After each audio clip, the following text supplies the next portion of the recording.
Hey everyone, welcome to Tim's Vinyl Confessions. I'm Tim Derling, and I have a returning special guest here, author Martin Popoff. Hello, Martin.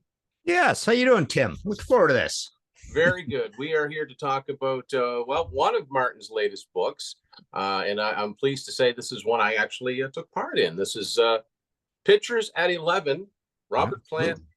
album by album. And this is just what it says. It's a complete look through a pretty varied catalog and pretty eclectic catalog, and Yeah. very, very pleased to help out putting this book together. So, um, Martin, I know that, I mean, obviously you've done a Led Zeppelin book, and you've been such a fan of Robert Plant's solo work over this many years.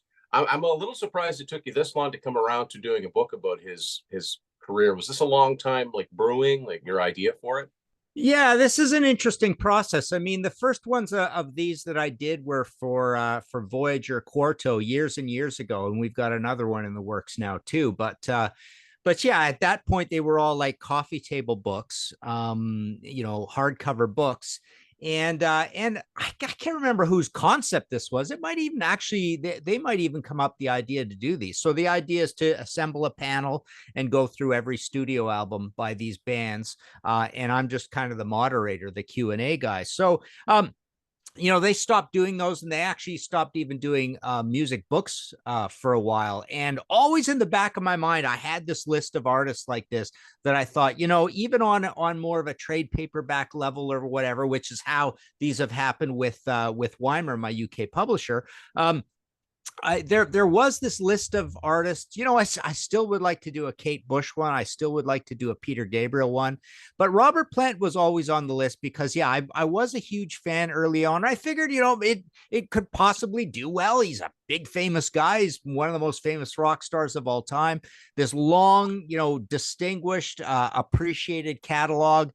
He's just such a curious music guy. He's just such a it's almost like he wants to make music that he's unearthed from 100 years ago, but write new songs for it, kind of thing. So he's got interesting ideas of what he wants to do with music along the way. So yeah, this was one that I thought, um engaging with a bunch of panelists such as yourself who did a great job on it. You know, it's a cool process, these books, for me.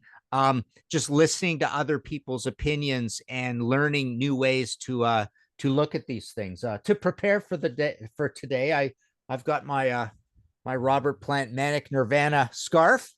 Oh, yes. I've got my Manic Nirvana incense, Robert Plant incense, and I've got my unopened long box Robert Plant Manic Nirvana special Oh, edition. wow. Kind of cool, Yeah. right? Yeah, I've got my copy of it here as well. But yeah, more than anything, it's the process of doing these that I find quite rewarding, and it's really cool to see that you have done this as well too. You've got the Y&T out. You're working on. Have you told people about the second one or no? No, I am Okay, working good. on it. I'm glad Some of I the held off there. Yeah, Yeah, some of the same panelists, yeah, some of the same panels. Yeah, hopefully I can announce it soon. But yeah, yeah, and I'm taking my cues from your books, because I think this is a format that works. yeah, Just makes sense. It's a conversational format. It's like a bunch of us just sitting around talking. yeah, Put an album on. What do you think of this song? yeah. What about the bass in that song? And the insights are tremendous that I've, reading the albums that I didn't contribute to, and you'll find this amusing. One of the biggest takeaways that I've got from reading the book is the chapter that Ralph did solo, and I know that it came from an episode, and because of that, I keep coming back to this damn record here. Right, I right. keep coming back to it. I keep thinking he speaks so highly and so intellectually about this. There's got to be more to this than little by little. Like, Yeah, and I played it so much that the songs get in my head, but I can never remember what they're called. Hip to who, Kalu, do do. right. I can never remember which songs are which, but I Yeah, keep coming back to it because Ralph knows what he's talking about. Um, What made you decide to make that the shaken and stirred chapter? Yeah, it's funny. I mean, I love talking to Ralph about this stuff. And on the Contrarians, I mean, my favorite Contrarians episodes are that one, the one we did on Pete Townsend, All the Best Cowboys Have Chinese Eyes. We did I think we did a ZZ Top and a Did Sticks, the and works? they were really good as well. The Works, I'm not sure. Queen the Works, did we do I the think Works? so. I'm not sure. Or maybe he wrote something on it that I thought. Yeah, I thought you not guys did sure, that but one. I've worked with Ralph for years over at Banger Films. We worked on the Rush movie together, and ZZ Top, and a few of these things. And yeah, he's just a great guy to talk about this stuff. But yeah, it's and I'm working on one now that I want to get him involved with as well, and I fear it's going to turn into the same thing, because he's even a bigger expert on this band that I'm working on one now on, right? But yeah, I thought it was just it was funny that he said so much good stuff, and it's like why should I even bother interject here? So for that chapter, I just put one question and just let him talk Yeah, for the whole he just chapter, kind of thing. and he took you through the whole Yeah, experience of buying it and the whole album. And it really, I go back to it and I try to frame it like, how would this now? Honestly, Little by Little is the first solo song I ever heard by Robert Plant, but I wasn't right. buying the albums then. Yeah, I know that it wasn't. I know it turned up in the cutouts. I do remember seeing that in the cutout bins. And yeah, Manic Nirvana is the one that I saw a lot in the cutout bins with right. the whole cut through it. I Yeah, think that one was in because Now and Zen was such a successful album. I think Atlantic probably pressed too many. I don't know, yeah, but yeah, and yeah. Now and It's Zen's a funny one too, because I just yeah. listened to that before we came on, and Mhm. man, I do not understand how this album sold 3 million. I'm like Reed on this one in your chapter. He provides some pretty funny insights and good insight. I do not Yeah, understand why this album was so successful, because it's noisy, it's clattery. yeah, There's only a few really good songs on it, but that yeah, is something about that moment. That was his moment as a solo artist, I yeah. guess. I love Doug Mayer's sort of contribution in this period, because he's got a mind. He's also like he's got sort of a brilliant way of looking at this, like Ralph. But he really has this mind that goes to the videos and the chart positions and stuff, and I like that. like the Yeah, industry end of it, and trying to figure yeah, out. And you would appreciate that coming yeah, from radio, very right? much. Um, but yeah, so there's I like the way that different personalities drop down in these different spots, and they have different levels of enthusiasm for things. And the process. You and I have talked about this. It's like I will go to people that I know who could do a good job, but I want to say, okay, here's the list. Just tell me which ones you would want to talk about the most, and then I do some horse trading back and forth, like try to give them things up near the top of the list. So I love doing these, because it's just a whole bunch of my buddies getting together around. It's like, as kids getting around the kitchen table drinking beers or whatever, and just going through this stuff and yakking it out, right? But what I love about this, like a lot with the Robert Plant one towards the end, like a lot of those albums, I don't know them really well, and it got me, like you say, scurrying back to the albums, and these are just getting better and better. I just love doing these, because of you're in the Thin Lizzy one too, which I get today or tomorrow, so I'm gonna have those really soon. It's called Honesty Is No Excuse, Thin Lizzy on Record, and again, I thought with that one, I thought, oh man, I know these. I'm gonna be sitting there thinking, I don't want to listen to anybody talk about Thin Lizzy to me, because I know all this stuff, right? But again, same sort of thing. Different ways to listen to these records, different concepts, making different connections here or there. Bringing out tons and tons of stuff, dozens and dozens of cool ideas that I didn't think of, sort of thing. So now they're down on paper, and as I was transcribing or laying out the chapters, I do a lot of editing on these as well.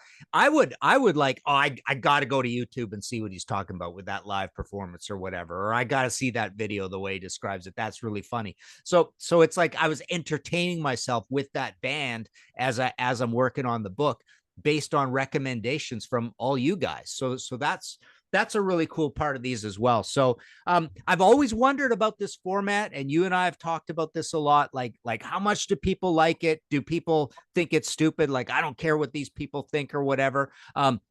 but I've gotten so little of that.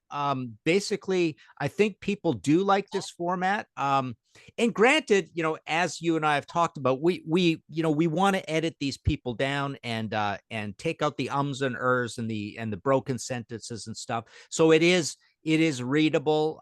There's a lot of substance per line, but it still is conversational at the same time. But the idea is to, and I warn everybody too, I'm going to edit the heck out of you just to make this readable, right? To turn it from straight conversation Oh, into you have to. conversation. You have to, book, and right? I'm still getting warmed up with that. It's quite a process, but yeah, in the end, you want them to sound it. You want everybody to sound as intelligent as they are, because we all we all do that. So yeah, transcribing is not just as simple as like, this is exactly what they said. This is not evidence. This is the idea that the point they're trying to get across. Not to mention my dog's barking, or I can't even remember who the bassist was on that. Who was it? I did taking all that too, right? Yeah, exactly. Yeah, exactly. Yeah. Oh, God knows that's happened to me different times. The dog's barking, but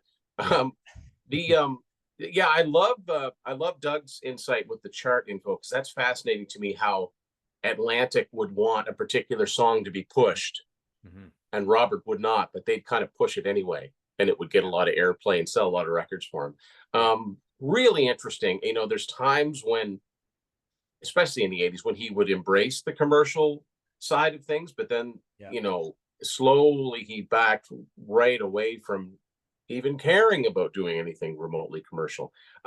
When you were putting this together, did you ever think of including the Page Plant and also the Alison Krauss albums, or from the beginning were you like, no, I'm just doing the ones where like Robert is the featured performer?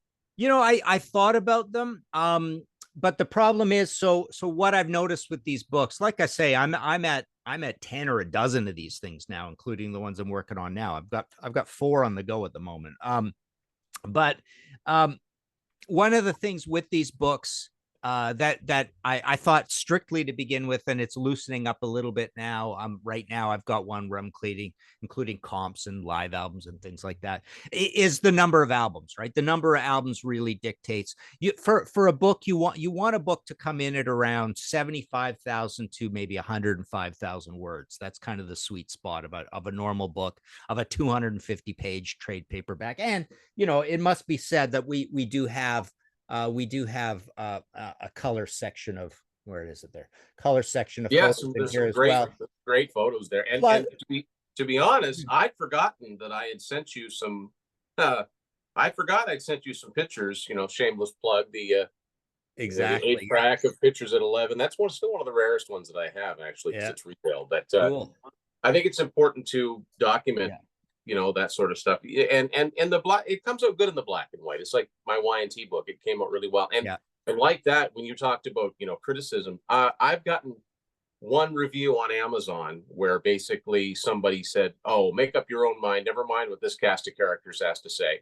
I guess we're a cast of characters, Martin. But that's one you always see with just that. That's a general response to anybody reviewing anything. Right? Yeah, it's like, well, who cares what these guys think? It's like, well, that's fine. But more often, I'm getting people coming back and saying, I love the book. I'm exploring the catalog, which is what you want. That's what you want. You want people to go, like somebody like me it's only been in the last 5-6 years that I've really gotten into Robert Plant solo stuff. I mean, I just always had the Zeppelin stuff. I think a lot of people are like that, but there's a lot to dig into, and there's more to dig into. There's way more stuff to dig into. The Zeppelin catalog is very finite.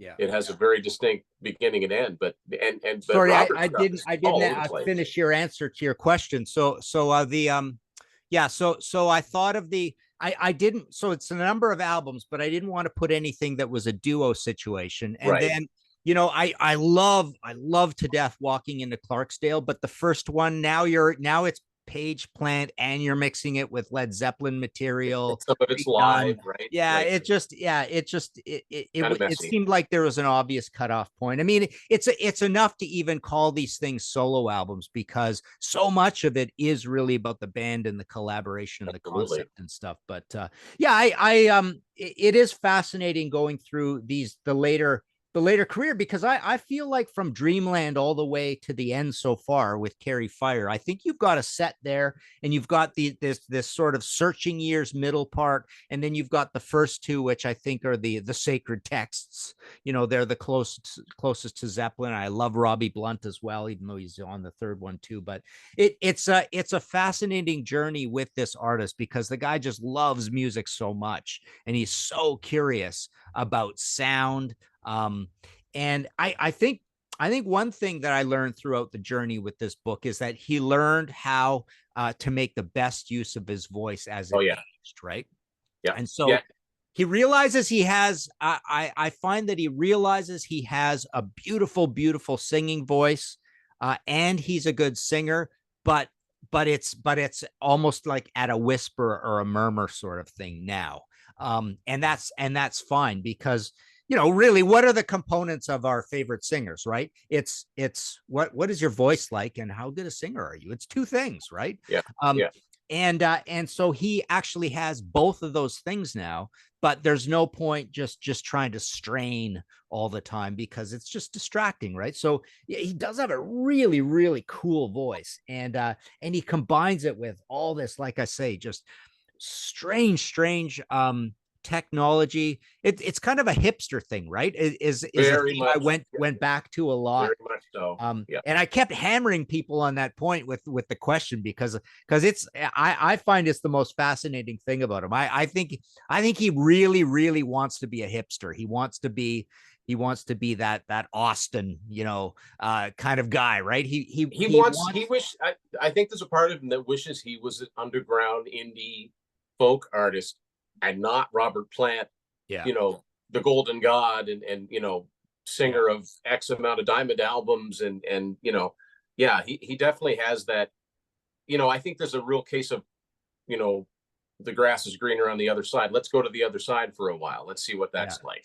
You know, the first two albums, I mean, I would definitely say, of all his solo albums, if somebody was going to dive in, the first two albums are definitely the most, I don't want to say safe, because he takes a lot of chances on them, but they're definitely the most inviting at first listen. You know, they're not particularly challenging listens. They're just good, two really, really good albums. But but right away, starting with Shaken and Stirred, as we talked about, he's challenging all preconceived notions of what he had done just a few years earlier. And I think I said this about, it was either Lullaby or Carry Fire, but I said, this is not music that I would normally ever listen to, but there's something about having that familiar voice. It's almost like maybe like a siren, but maybe like an invitation saying, you know my voice, you can trust my voice.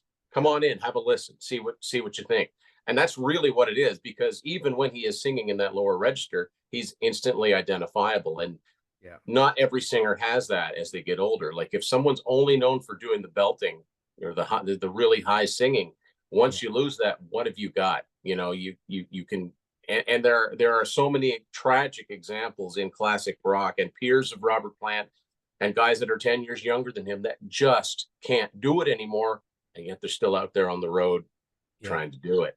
And I think that he's cognizant of that. He's like, I can't sing like I sang on Houses of the Holy. I can't sing that high anymore. I know it, so I'm not going to try. Now he keeps it in doses, right? He picks his spots, and that's what I noticed not on the Zeppelin reunion in 2007. When I mean, which of itself is that, you know, 17 friggin' years ago, right? But when I saw him in 2019, he picked his moments, and it was that much more effective when he would do it. But for the most part, you're just enjoying it. And he's just one small part, because it's the band, the musicians he surrounds himself with that create the soundscape. He's a DJ, right? He has that thing that makes our jobs, as you know this as a DJ, but me as a writer, I mean, I'm basically a DJ too, right? We want to turn people on to music, right? So he's up there on stage saying, look at these cool players I've assembled, these young guys that you know, nobody knows them, but they are awesome. They are geniuses, right, at what they do. And that's one of the great things about this catalog too, is that he's essentially, you know, I'm going to collaborate with the best, but this is going to be a really really interesting best. And there's going to be like, you could approach these records from an audiophile point of view, where you're just like, what does that sound? Right. What combination of old instruments and new technology did he use to get that sound? And then he's also a DJ, just in this idea of, he has no ego when it comes to, I have to write every song. He's doing full cover albums, and he's regularly covering things because he just wants to turn you on to this stuff. And the other point that I find really interesting is always think of that the front cover of Carry Fire, where it's like it's almost like he enjoys having lots of lines on his face and looking really old, right? He's making music that he's no longer, I mean, there were some criticisms along the way, you think Manic Nirvana in particular, where it's like, I'm trying to hang on to my youth sort of thing. And that was a theme in that chapter. But now it's like, I'm just telling you about the kinds of music, and I want to write the kind of music that I imagine as almost like even before his own youth, right? It's like he's going back to the 20s and 30s and 40s, in some respects with this old time music, and he's got this complex relationship to world music and the blues. He knows a lot about it. So yeah, just a really interesting artist. Tom Waits came up a lot, right, with the panelists, where there's a little bit of that quality to it, although it's more commercial than that. But yeah, just a fascinating process going through these. And like I say, I'm doing bands now where it's like I find there's less of that sort of like intellectualizing level that you can do on them. That's the other thing. The lyrics we learned along the way, like Robert Plant's lyrics are really good, right? But there's less of that now, but there's still the same amount. And even in the Thin Lizzy one that's just coming out, there are just so many cool ideas that people came up with that you go, wow, it's really interesting going through these records. So yeah, this is definitely a satisfying process for me doing these, even though I'm more or less the moderator, right? Yeah, and you brought up a good point, and it's brought up in the book how he's always surrounded himself with these fantastic musicians, but they aren't as well known. Like they're not names that, aside from like Phil Collins, but they're not names that the general public would know, and they never seem to end up on too many other things that they never seem to go on as a springboard to something else. He's always very particular about it, and he's always had good musicians, but he's never been like a session guy thing. Like I said in one of the chapters, he's never had like the Toto guys on one of his albums. He's very particular. Robbie Blunt, good example. Why isn't that guy better known in guitar circles? Because it's always the right thing at the right spot, and at the right tone, the right sound, the right guitar for each track. I don't understand that, but he has this tendency to, and he goes through a lot of musicians. He has no problem doing a wholesale, completely new band. Okay, let's go.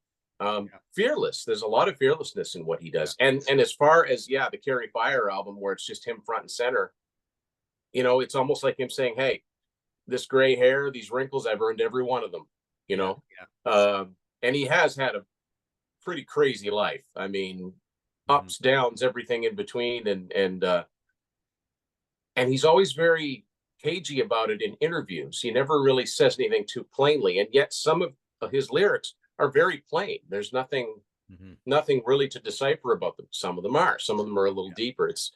And that's something that he had from the very beginning. His lyrics were never, aside from the Whole Lot of Love, when he wasn't doing the blues thing, when he wrote lyrics on his own, they were what did he mean by that? And you never really find out. Yeah. And another interesting thing that I even mentioned this in the front of my my Perfect Water, the Rebel Imaginos book, which is a whole nother crazy thing, a recent book. But I mentioned at the front of it that the pictures that I drew to put throughout that book, I used the Robert Plant song title technique, which to me, and this comes up regularly in this book, that I love the way that he uses the song title space as just additional real Yeah. estate to keep writing the lyrics. More lyrics. Yeah. So it's like so many of them, do not send you directly to the chorus and go, yeah, I know how that song goes, kind of thing. They're just extra words, which is kind of a cool thing that he does. One other point I wanted to, you brought up a good point about these extra players and how they're unknown and stuff. I almost feel like he's sending out the message that look, there are, and it happens in the art world as well. You can go into any mid-sized to large city and go to their art gallery and see tons and tons of art that's just as good as the most famous art of all time, right? Because every town is full of artists, right? The local artists, and then there's so many artists from the past who had 20-year careers and they're completely forgotten now, and then they do a retrospective, blah blah blah. So I think he's making the point that that you don't have to go to a famous name, because there are tons and tons and tons of super creative, interesting people, and yes, they can be in their early 20s, kind of thing, right? So he's saying, he's it's almost like he's tacitly encouraging prospective rockers to keep at their craft, because you never know who's gonna call one day, kind of It's a really good point. He never ends up playing with such and such that was in such band from the early 70s. That never ever happens. He yeah. could do it in a heartbeat. He could pretty much call anyone at any time and get them to do it. And it's really interesting how, when you look at the career of Robert Plant post Zeppelin and the career of Jimmy Page, Jimmy's just done so little. Yeah. And he's never, aside from Outrider, which wasn't very good, and Robert Plant sings on one song, he's always needed someone to push him, whether it was Paul Rogers or whether it was David Coverdale or whether it was the Black Crowes, or but yeah. Robert Plant strikes me as, I'll just go find some people. It wouldn't surprise me at all. You mentioned, finding these younger musicians. I had the privilege of seeing him in concert almost 5 years ago now in Fredericton. I mean, that's a small city for an act like Robert Plant. It was part of the Blues and Jazz Festival that we have here every year. And that was the bill was really top heavy that year with him. And I managed to get tickets, and Sarah and I saw him, and it was incredible. But I know that there was footage of him walking around downtown, and it's a very artsy city. So it would not surprise me if whatever he ends up doing next, if he does something, it's, hey, I know that guy, or I've seen that guy before. I know who that is. He's from New Brunswick. You just never know. And it would be really encouraging. And it is like, yeah, don't, keep plugging away at your craft, especially in his mind. The last thing he would ever want is to hire a guitar player from a Led Zeppelin cover band. That's the last thing he'd want. He would want someone to do everything but the obvious. That's, you brought up an interesting point about, these people pushing him. Who's pushed him the most, though, out of all those guys? Robert Plant. Absolutely. I'm Jimmy Page I'm talking about, right? Who's pushed Jimmy the most? Because, we got a Led Zeppelin reunion. We got a big famous, with the No Quarter album did well and they went on tour. But I think the greatest thing Jimmy Page ever did by far, after Led Zeppelin, was Walking into Clarksdale. I just love that album.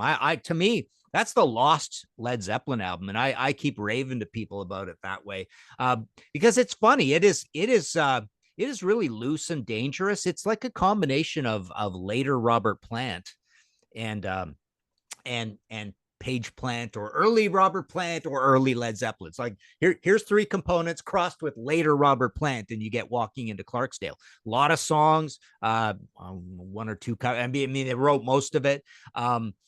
A lot of Jimmy playing guitar, and Robert being very, very just out on a ledge with his singing on it. There's some kind of inaccurate singing on it.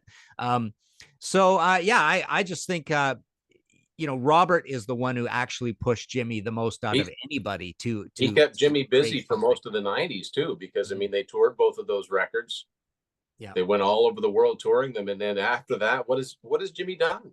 He did that one tour with the Black Crowes, and another round of Led Zeppelin remasters. I'm not slagging on the guy, but he obviously needs motivation, where Robert Plant is self-motivating, and he motivates others to get out and do their best. I'm and it's interesting too, because for the most part, when he does a cover song, it's Mhm. never an obvious cover song. Yeah. Aside from the Honey Drippers, but Yeah. yeah, like that Dreamland album, I just look at it and go, I never heard of most of these songs. Yeah. Yeah. Well, that's So that DJ gene that he has, right? He just loves music so much. He wants to turn people on to music. He wants to educate people about music. He wants to educate them about old songs. He wants you to go back and play the originals and go play the rest of them and learn the catalog. He loves his old rare 45s, right? yeah, And then yeah, and then he, and like we were saying, he's got this strange idea where it's almost like in his mind at times, I don't want to stress it too much, although there's a lot of music that points to this, but it's almost like in his mind he wants to create an album that is an unearthed old album from the 1920s or something, right? yeah. It's like what if I wrote new music to an old, and we always play these games, and they're always very interesting, but the nice thing is it isn't always cover sort of thing, and he's always learning, and he's just one of the great historians of old music, and he just wants to teach us about it, which that We enthusiasm comes through. he could be he could be a college professor in music history if he wanted to. Yeah. Like he knows it inside and out. There's no, if he tells you this is this and it was released on such and such a day on this late, Mhm. I believe him. You know, I'm not going to bother looking it up. He knows, he's lived with this. I always wonder, like, you talk about somebody that wants to make music that predates even his own childhood. Like, I always wonder what something that collaboration between he and Richie Blackmore would sound like, because with Blackmore and the Renaissance, hundreds Yeah, and hundreds of years old songs, what that might be like. that I would be can't really imagine cool. them. I can't imagine those two in a studio together, but Yeah. That'd be amazing. Yeah, you think about it. I mean, yeah, that would be the common ground that would get them thinking together, right? And Richie is also just famously, steadfast that he doesn't want to be the big rock star kind of thing, yeah. right? So, he's really stuck with that Blackmore's Night thing with Candace, and they've done a lot of material, right? So, yeah, it's that would be an amazing one. And there's, and they could probably still do it, so it would be really cool. But Nobody would see that coming, because I mean, like in the '70s, there'd be, you were either in the Zeppelin camp or the Purple camp or the Sabbath camp, and yeah, I don't think that there hasn't been a lot of cross pollination between the Zeppelin and Purple camps. I know there's probably been a little if I really yeah, thought about it, but you'd have two main guys. yeah, Like, I mean, who in the '70s, other than Jimmy Page, who would the next guitar hero, in that British hard rock? It'd probably Blackmore, right? So yeah, yeah. that'd be really that'd be really interesting to see what those two would, throw them in a room, and if they don't kill each other, see what they come up with. Yeah. The other one that for years and years we sort of we respected and thought he was doing a lot, but as the years go by, he hasn't, is John Paul Jones kind of thing, right? He really hasn't done much either, but he's almost an even more authentic underground artist than Robert, because when he does something, it's pretty underground, right?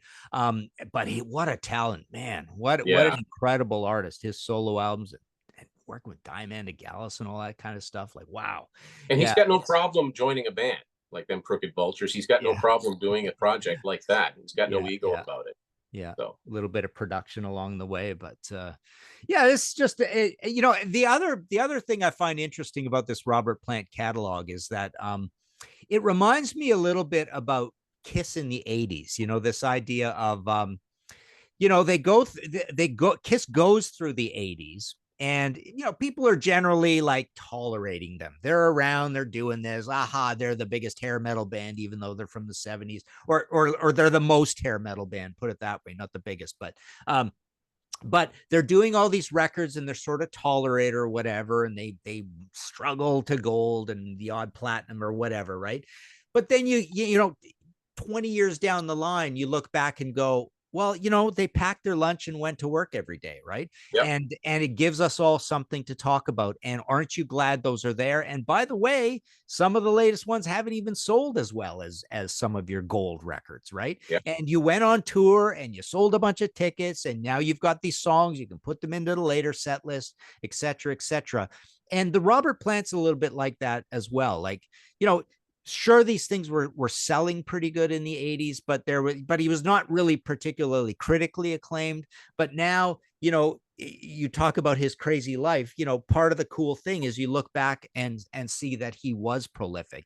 It's good to just put in the hours, put in the work, get those records out, because there's all too many artists that we know, including Jimmy Page and John Paul Jones, where you look back and go, there's just not a lot here, that's gonna contribute to your immortality. Yeah.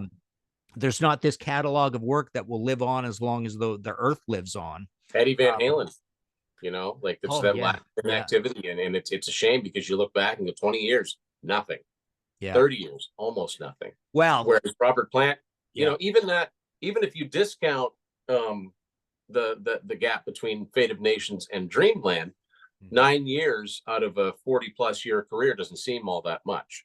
So well, he's with Page Plant, he's with he's doing Krauss, something. he's doing these things. There is the Zeppelin reunion, so the gaps are filled in with stuff. He does a lot of charity stuff that comes up throughout the book. Yeah.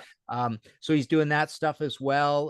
The Live Aid thing. So yeah, I sometimes forget that with artists, and it's an interesting thing where you go, oh, they've been away for so long, but actually he was doing Damn Yankees that time, Exactly. So, yeah. Things like that. They really weren't. Maybe they weren't on your radar, but they were doing something.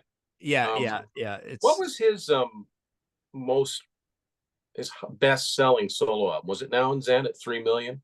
I believe so. Yeah. I know the first two went platinum, but I think Now and Zen was his, which I mean that there's a case right there where that's far from his best album as far as I'm concerned. But and that's a little bit of that, as the theme of that chapter goes, it's a little bit of the theme being the aristocratic, uptown, upscale artist, right? Where everything's smooth, cool jazz and, reverby drums and I think it was, and I don't want to give away too much, but Reed made a really good point in the Now and Zen chapter. He's like, the players are great, the performances are great, but you could literally strip the vocals off, put Robert Palmer or Tina Turner on there, and we wouldn't notice it. And it's like, it is so 1988. Yeah. Like I hear NXS, I hear a lot of different acts of the time. Yeah. But it's the voice. There it is. It's the voice. And I didn't know for a long time that heaven knows he didn't write that. I thought that's a really interesting choice of a song to come up with your first single. Yeah. And the first song on the album. It sounds like something he could have written, but maybe that's the point. But it's a deep catalog to get into. Like, I've told people, look, if you just like Led Zeppelin, you could probably at least like the first two albums, and you might surprise yourself along the way and find another one that you catch on to, because that's really what's happened with me. I've listened to, this is actually quite good. I want to make another point about this whole process that, as a suggestion to you as well, as you go through doing a bunch of these books, is I've learned along the way that to get my own licks in, to get my own concepts in, we do have that question space. So we have a place where we, it can inject ourselves into the conversation. So I find myself, because this is an interesting thing that has happened with these books. I'll talk to some guys, somebody, and they'll come up with kind of a neat concept, and then I'll build on it and I'll point to something else that corroborates that, and then all of a sudden I've kind of like got the stronger version of this thing that they brought up, right? So I want to make sure that gets in there as well, that like I'm thinking along with you as well. If you say, oh, this sounds like this, and then I go, you know what, that's really cool, because now come to think of it, it also sounds like this and it sounds like this, and I'll make sure that gets in there as well. So as I've been going through this process, because with Weimer so far, we've done The Cure and Blue Oyster Cult and Robert Plant. And like I say, today or tomorrow, I get the Thin Lizzy. So there'll be 4 new ones, right? But as I've gone along, I've realized that that I'm actually coming up with some really cool concepts. I noticed that. But it is inspired by what you guys say. Yeah. Right? I did notice that you're injecting your 2 cents in the middle of something. If it takes a turn where it goes, oh yeah, that's, and then it's back into the, it doesn't take away from anything. But yeah, I did notice that it's I mean, these things evolve, right? And I'm sure, I hammer out a bunch of these that, I'll be like, this would really look this would be better if I actually put this in, because you don't want to hog the conversation, so to speak. Yeah. But if you think you've come up with a really good point, you don't want to leave it out. Yeah. You know, like you sang the song Rainbow from Lullaby. I wasn't thinking U2. But now that you mention it, yeah, I hear it. You know, Yeah. that sort of thing. Yeah. So folks, check it out. If you've even got a couple of Robert Plant solo albums, there's a lot to digest here. Some really good points made, and yeah, there's a nice little color section. It's very informative as far as not just the albums themselves, but Martin provides a timeline. Here's what happened in between this album and that album. Here's the tour. Here's the singles. Here's how they did. This is something that happened in his personal life. Here's, and now he's back doing this. So it's a great read. Pictures 11, Robert Plant, album by album. Is Principle of Moment still your favorite of his albums? Yes, definitely. I mean, for years, it's amusing to me, but the joke was always like, for years, talking with people for like 15 years, I would tell people it was my favorite album of all time by anybody. It's pretty great. Yeah, it's pretty great. I remember first time I listened to it all the way through, I'm like, I see why he likes it. Like it's I call it one of the best albums he's been involved in. So, and it's a shame that, he doesn't have the Diamond albums that Zeppelin has. But so Martin, I know you just said the Thin Lizzy one. I know of at least one other one. And we talked about, we kind of alluded to it with the artist. And you've got the Bluish Occult book out. And what else? And the reason you know of that other one is you are a panelist on this. which is great. It's really an honor. So, yes. And so martinpopoff.com, all your stuff is on there. That's the best way to get it. You'll get it signed by Martin. He always puts a nice little dedication. Mine, I chuckled, wise sage of yesterday and today.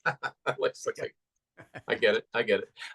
But yeah, so what else? I mean, you've still got, you're doing the Friday thing with Pete on Sea of Tranquility. You've got History in 5 Songs with Martin Popoff. What is happening with you? Well, the other new one that I really love, it's pretty much my favorite book, is the follow-up to Flaming Telepaths, Imaginos Expanded and Specified, is Perfect Water, The Rebel Imaginos, and it's a big sort of occulty, conspiracy theory, alchemy, crazy book. A lot of UFOs and secret societies and all that sort of stuff. And I did all the illustrations for that. So that's like a real takeoff springboard on the whole Bluish Occult Imaginos concept. And then, the Thin Lizzy I'll have shortly. Honesty is no excuse, exactly like the Robert Plant. And 2 more through Weimar are the Led Zeppelin, a visual biography, Queen Live, which is basically one of those, but concentrating on the live thing. And I've got Van Halen at 50 coming soon. And just announced, so I can talk about it, is I've got a big, massive 666-page full color throughout, leather bound in a slipcase through Schiffer. The complete story of Iron Maiden, including all the solo albums. We'll even get the new Bruce in there, which I love. I think it's his best solo album.